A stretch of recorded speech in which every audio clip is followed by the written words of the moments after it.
Live TV, सच सबसे आगे।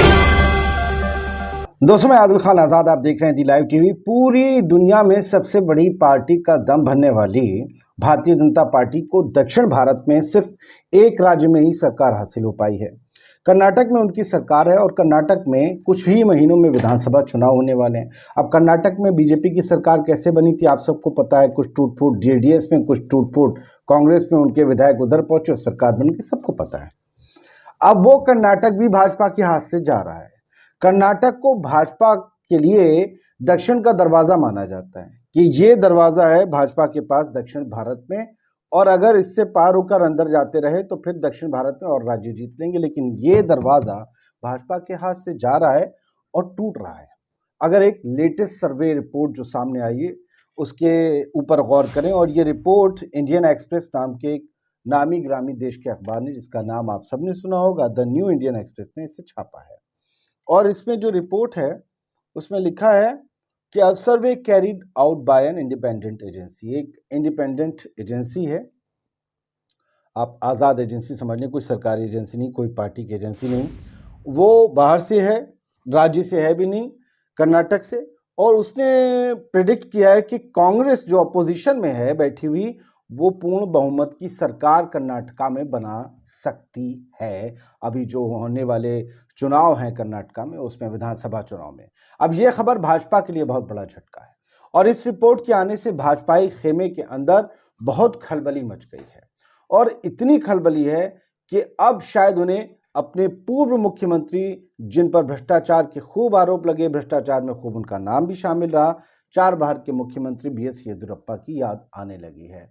क्योंकि बीएस येदियुरप्पा लिंगायत समुदाय से आते हैं, 16-17% उसकी आबादी है, और एक और समुदाय है जिस पर भी बीजेपी की नज़र रहेगी, और उन दोनों का अगर वोट मिला दें तो 33% के करीब वो वोट शेयर बनता है। तो इसके बाद होता यह है कि बीजेपी चाहती है कि उन दोनों का वोट शेयर मिल जाए तो हमें जो है सरकार बनाने में आसानी होगी। लेकिन ये जो रिपोर्ट आई है इसने बताया है कि बीजेपी 65 से 75 सीटों में सिमट जाएगी। 224 सीटों की विधानसभा है, लेकिन कांग्रेस को 108 से 114 सीटें मिलेंगी।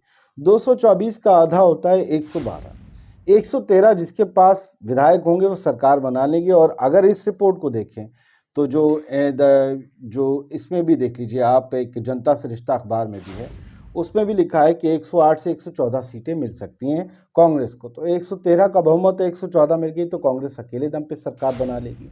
फिर दूसरी जो नेचुरल अलाई हो सकती है कांग्रेस की, वो पिछली वाली जेडीएस हो सकती है, देवगौड़ा साहब की, कुमारस्वामी साहब की, उनके बेटे की। वो पार्टी कांग्रेस को ही सपोर्ट करेगी क्योंकि वो एक सेकुलर पार्टी है, भाजपा की तरह नहीं है।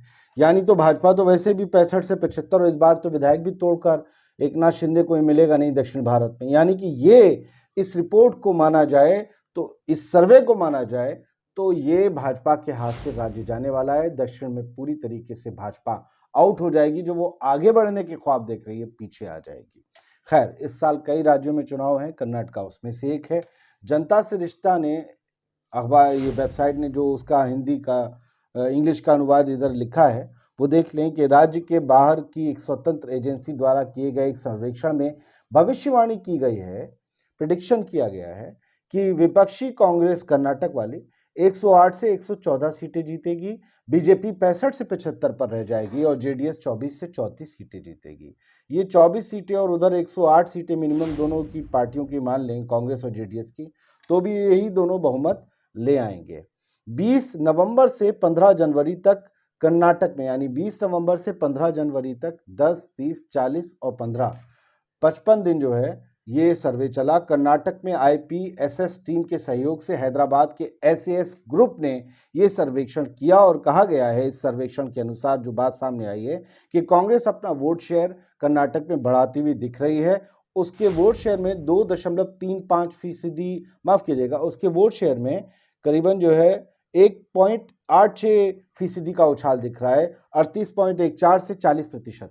और ये जो लगभग 1.25% का जो उछाल मिल रहा है कांग्रेस को, इस 1.25% में आप देखिए कि सीटें पिछले चुनाव से कितनी ज़्यादा कांग्रेस की बढ़ गई हैं और कांग्रेस पूर्ण बहुमत से सत्ता बनाती हुई भी दिख रही है। 1-2% का वोट का मार्जिन जो होता है या उछाल और गिरावट जो होती है वो सत्ता तक पहुंचाने और सत्ता तक गिराने से, हटाने से, सत्ता से बहुत होती है। वहीं बीजेपी का जो है वोट प्रतिशत गिर रहा है, 36.35% था पिछली बार, अब 34 हो रहा है। 2.35 का जो है मामला जो है इनमें गिर रहा है। अब जेडीएस रेडियस का आप छोड़ दीजिए, फिलहाल कांग्रेस के खेमे के लिए शानदार खबर, राहुल गांधी की भारत जोड़ो यात्रा का दक्षिण में असर पड़ता हुआ इस सर्वे के मुताबिक दिख रहा है। और वाकई राहुल गांधी एक सीरियस नेता के तौर पर उभरे हैं। जिस तरीके से एक प्लान तरीके से उन्हें नॉन सीरियस नेता बनाने के लिए हजारों करोड़ रुपए फूंक दिए गए, जो वो खुद भी बयान करते हैं, अब उस इमेज से राहुल गांधी निकल चुके हैं। उस जो एक कथित इमेज थी उनकी, उससे खुद को राहुल गांधी ने ही निकाल लिया है और पब्लिक के सामने खुद को पेश किया है कि वो क्या है, उनका विजन क्या है और कांग्रेस पार्टी क्या है। फिलहाल और अगर हम इसके आगे बढ़ें तो आप देख लेंगे कि ईस्ट बेंगलोर कांग्रेस सेवा दल ने भी इस रिपोर्ट को शेयर किया है। द इंडियन एक्सप्रेस ने इसे शेयर किया है कि Congress can win 108 to 114 seats, survey कहता है। और इसके अलावा जो है एक और थ्रेड में आपको दिखाता हूं, गुरुराज अंजान ने लिखा है कि ahead of Karnataka post Hyderabad team SAS, वही जो सब बता रहे हैं, इन्होंने जो है वो किया है कि बीजेपी को SAS IPSS वोट शेयर जो कहता है वो बता रहा है बीजेपी को 34% मिलेगा, इंडियन नेशनल कांग्रेस को 40% मिलेगा, 17% जेडीएस को मिलेगा, 6% में अदर्स सिमट जाएंगे और SVF जो है उसे साइलेंट वोट फैक्टर जो है वो 3% रहेगा, जो किसी भी तरफ शिफ्ट हो सकता है। वो किधर शिफ्ट होगा वो देखना होगा, साइलेंट ही रहेगा वो पता नहीं। फिलहाल इन्होंने जो ग्राफ दिखाया है, इनके ट्वीट का जो थ्रेड है, नीचे आइए तो टोटल नंबर ऑफ असेंबली जो है, कॉन्स्टिट्यूएंसीज जो हैं कर्नाटका में 224 हैं, जो मैंने आपको बताया था। लेकिन सिर्फ इतने 6 रीजन इसमें दिख रहे हैं, जिसमें से एक ही रीजन में बीजेपी को फायदा होता दिख रहा है, बाकी सब में जबरदस्त घाटा है। बेंगलुरु अर्बन, जो बेंगलुरु अर्बन शहरी क्षेत्र है, रीजन जो है, इसमें 28 सीटें आती हैं, 9 से 10 बीजेपी को, 13 से 14 कांग्रेस को। आप देख लीजिए, ओल्ड मैसूरू में 66 इस रीजन में सीटें आती हैं, सबसे ज्यादा सीटें यही हैं और सबसे ज्यादा शेयरिंग भी यही है।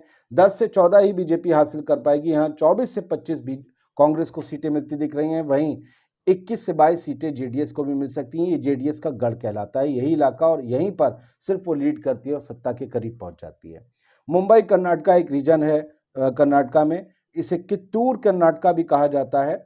ये 44 सीटों का रीजन है, यहाँ 14 से 16 सीट कर्नाटका बीजेपी को मिल सकती, माफ कीजिएगा, और यहाँ पर उससे दोगुनी 27 से 28 जो है सीट मिलती हुई दिख रही है कांग्रेस को।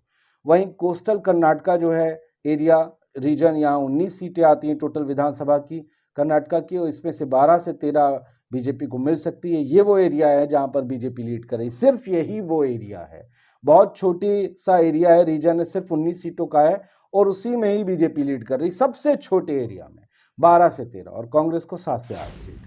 हैदराबाद कर्नाटका जो रीजन कहलाता है उसमें 40 सीटें आती हैं कर्नाटका में विधानसभा की, 12 से 14 बीजेपी को मिल सकती हैं, 21 से 22 कांग्रेस को।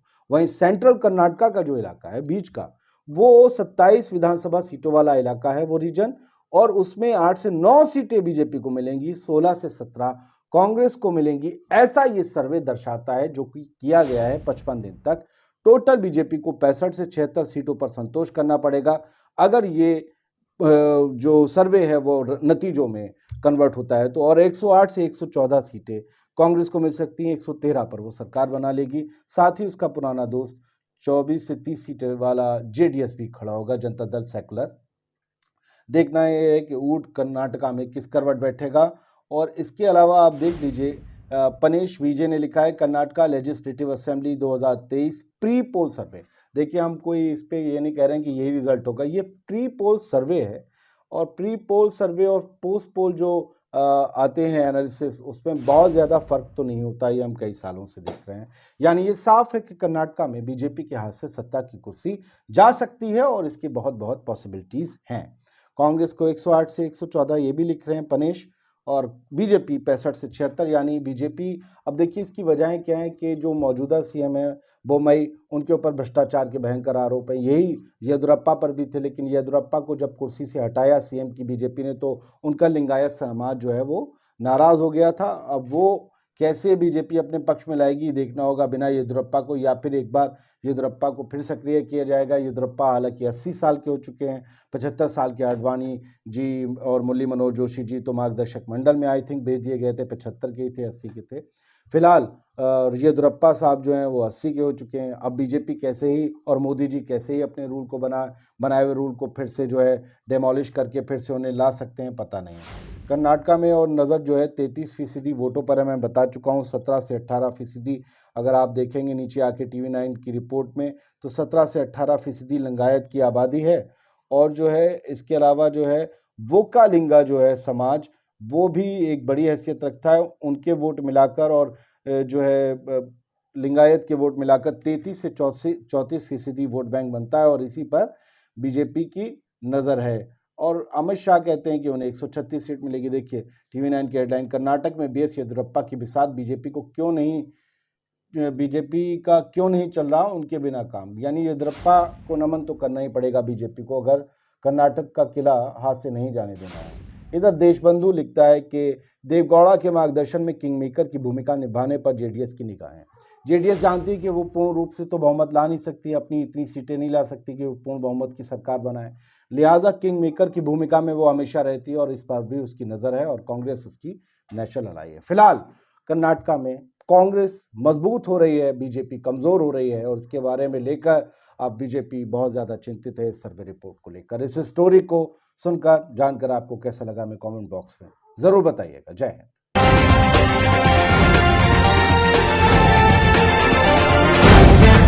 द लाइव टीवी, सच सबसे आगे।